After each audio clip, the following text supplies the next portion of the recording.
America today feels less like the land of freedom and more like the stage of a bloody tragedy. Imagine this: an auditorium full of young students at Utah Valley University, cameras flashing, the energy high, and Charlie Kirk, a rising star of the conservative movement, addressing the crowd. And then it happens. A sniper's bullet cuts through the air, tearing into his neck. In an instant, the cheers turn to screams, the stage turns red, and America once again reveals a terrifying truth. Here, even politicians and their supporters are not safe. This was no movie scene, no exaggerated drama. This was reality.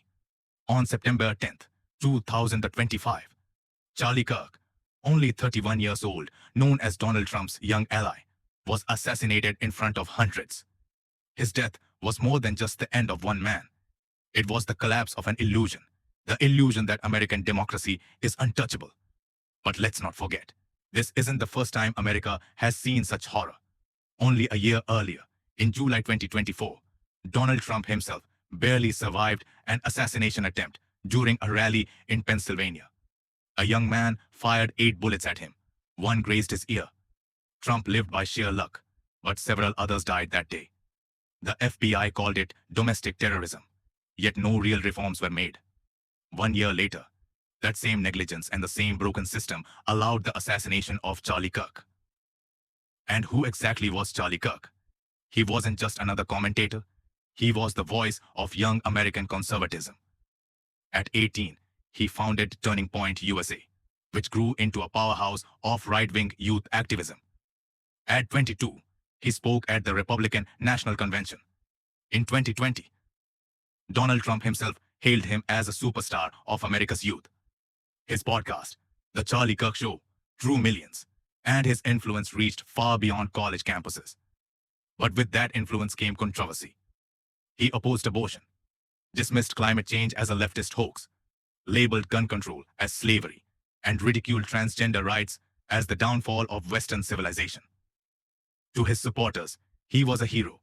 To his critics, a dangerous provocateur. And in the midst of America's culture wars, he became a target. On that fateful night in Utah, while answering a question about transgender mass shooters, Kirk laughed off the issue, preparing to deliver his sharp response. But before his words could land, a sniper's bullet silenced him forever. Witnesses described the shot as if the sky itself had cracked open. Panic erupted. Students ran, others hid, while some froze, recording the chaos on their phones. The assassin vanished into the darkness, leaving only questions and fear behind. The FBI has called it a targeted political killing. Utah's governor labeled it an assassination linked to ideology.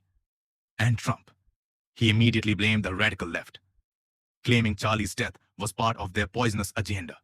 Here lies the cruel irony. Charlie Kirk fought relentlessly for gun rights. He declared that gun control would enslave Americans. But in the end, it was America's gun culture that killed him. In 2024 alone, gun violence claimed over 43,000 lives, murders, suicides, and mass shootings. Schools, churches, malls, even concerts.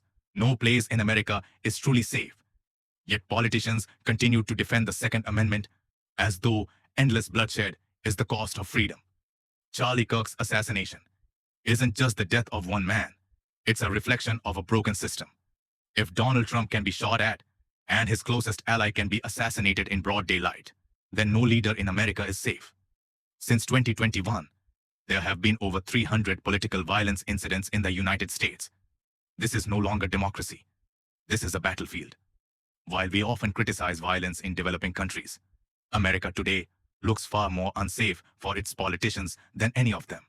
So the question remains, what now?